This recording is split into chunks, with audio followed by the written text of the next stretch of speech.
জনাইছোঁ আৰু আমাৰ মাজত উপস্থিত আছে আমাৰ সন্মানীয় তেওঁৰে আজি প্ৰথম আমি পলিঅ'টো আৰম্ভ কৰিম। সেয়ে মই আজি সীতা কাটাৰ কাৰণে মই আমাৰ ছাৰক অনুৰোধ জনাইছোঁ আৰু সীতা কাটাৰ আগতে আমি ছাৰক সম্বৰ্ধনা জনাব বিচাৰিছোঁ আৰু আমাৰ ছাৰক সম্বৰ্ধনা জনাব আমাৰ CSO ছাৰ এখন ফুলাম গামোচাৰে আমাৰ ছাৰক সম্বৰ্ধনা জনাব।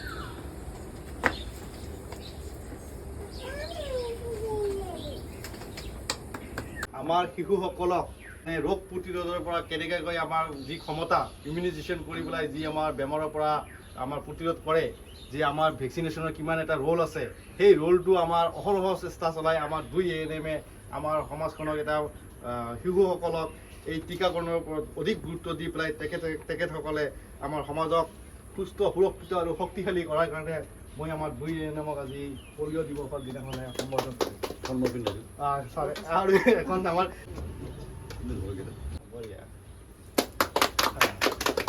আমাৰ হিয়াৰা মঠু জুবিন দাক আমি সম্বৰ্ধনা শ্ৰদ্ধা জনাম। সেয়ে মই জুবিন দাৰ তাতে পুষ্পাঞ্জলি দিয়াৰ কাৰণে ছাৰক অনুৰোধ জনাইছোঁ।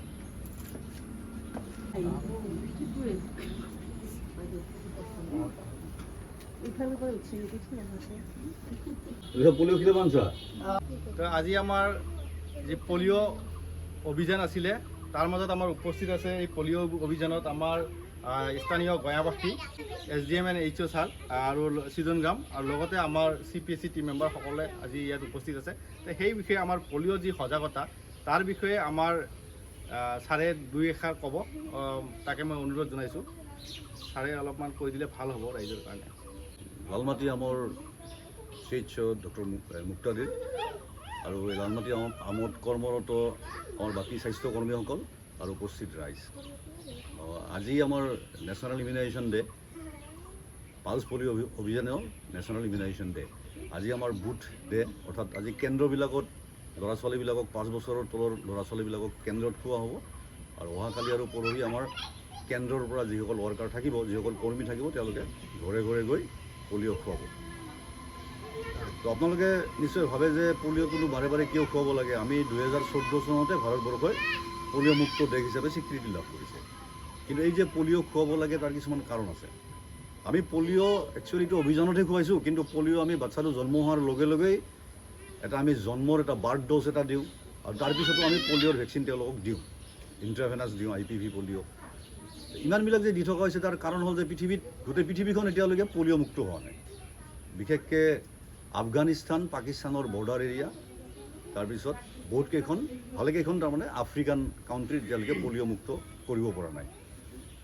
চ' গতিকে এই দেশবিলাকৰ পৰা আমাৰ ইয়াত মানুহ ডাইৰেক্টলি নাহিলেও এতিয়া আফগানিস্তান বা পাকিস্তানৰ মানুহে আমি জানো যে আৰবিয়ান কাউণ্ট্ৰিবিলাকত কাম কৰিব যায়, গাল্ফ কাউণ্ট্ৰিবিলাকত। আৰু এই গাল্ফ কাউণ্ট্ৰিবিলাকত আমাৰ ইয়াৰ পৰা কেৰেলা, তামিলনাডু এইটো অঞ্চলৰ পৰা বহুত মানুহ যায় আৰু গৈ পেলাই তেওঁলোকে নিশ্চয় একেলগে থাকে, একেটা ওচৰে পাজৰে। ঠিক তেনেকেই ট্ৰেন্সমিট হৈ পেলাই আমাৰ দেশত অহাৰ চান্স থাকে।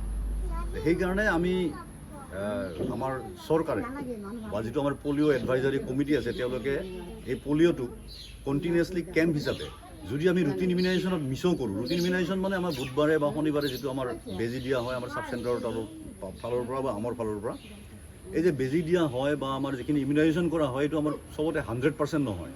গতিকে হয়তো পলিঅ'টোও মিছ হৈ যাব পাৰে।